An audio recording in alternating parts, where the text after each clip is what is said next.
Police भरतीचे form भरण्यासाठी मुदत वाढून भेटणार आहे का, जेणेकरून मला नंतर फॉर्म भरता येईल? तर मित्रांनो, त्यावरच आपण बोलणार आहोत. व्हिडिओ सर्वांनी शेवटपर्यंत नक्की पाहायचा आहे. चला वेळ न घालवता सुरू करूया. नमस्कार, मी अमोल दैफळे, मुंबई पोलीस. मित्रांनो, खूप साऱ्या मुलांना प्रश्न पडलाय, 30 नोव्हेंबरला फॉर्म भरण्याची मुदत संपती आहे आपल्या पोलीस भरतीची. तर मित्रांनो, खूप साऱ्या मुलांचं आहे की मुदत वाढ भेटेल का, इथून मागे भेटलेली आहे, मग ह्यावेळेस भेटेल का, तर मग मी फॉर्म भरू की नको? तर मित्रांनो, मी त्याच्यासाठीच आपण हा व्हिडिओ बनवत आहोत आणि सर्वांसाठी एक कळकळीची आणि म्हणजे महत्वाची सूचना. मित्रांनो, फॉर्म भरण्याची मुदत वाढेल किंवा नाही वाढेल हे फिक्स नाही. वाढली तरी बेस्ट आहे, नाही वाढली तरी काय आपल्याला त्याच्यात प्रॉब्लेम नाही. त्यामुळे सांगतोय, सर्वांनी राहिले थोडे दिवस, सर्वांनी फॉर्म भरून घ्या. मग तुम्हाला आता क्लिअर झाला असेल आपल्याला कुठल्या जिल्ह्याला फॉर्म भरायचा आहे.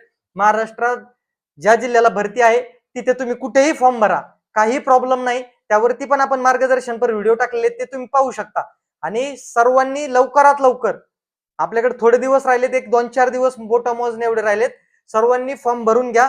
परत साईड चालत नाही, लोडवर चालतंय, मग फॉर्म तुमचा भरला जाणार नाही, मग त्यावेळेस गडबड होईल. मग आपण एवढे दिवस घेतलेली मेहनत, केलेला अभ्यास, त्यानंतर घरच्याला दाखवलेलं स्वप्न, ह्या खूप साऱ्या गोष्टी त्या तशाच राहतील. कारण की आपण पळून आणि ग्राउंडवर अभ्यास करून काही फायदा होणार आहे का? फॉर्मच जर भरला नाही तर मतलब काय? त्यामुळे सर्वांनी राहिले थोडे दिवस, आजच जा आणि फॉर्म भरून टाका. तुम्हाला कुठल्याही जिल्ह्याला भरा, ते अंदाज बघा, तुमच्या कास्टला जागा बघा आणि त्यानुसार तुम्ही तो फॉर्म भरून टाका. आणि फॉर्म भरला म्हणजे तुम्ही मोकळे झाले आपला अभ्यास आणि ग्राउंड करण्यासाठी. कारण की तुमचं आता तेच चाललंय, हा कुठल्या जिल्ह्याला किती फॉर्म आले, मग हा इकडे कमी आले, इकडे जास्त मेरिट लागेल आणि इकडे हे पहा, तुमचं टार्गेट हे असलं पाहिजे, आपली लेखी 90 आणि ग्राउंड 42+.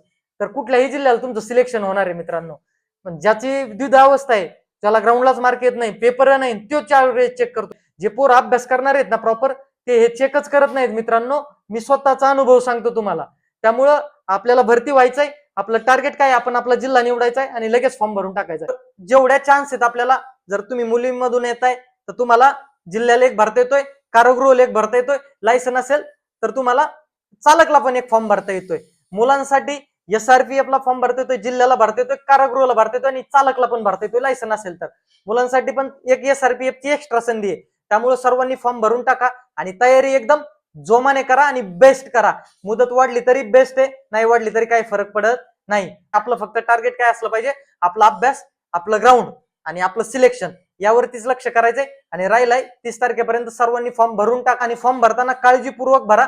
कारण की एक एक चूक नंतर आपल्याला घरी बसवते. एवढा घेतलेली मेहनत, अभ्यास वायाला जातो. त्यामुळं ही काळजी घ्यायची आणि सर्वांनी फॉर्म भरायचे.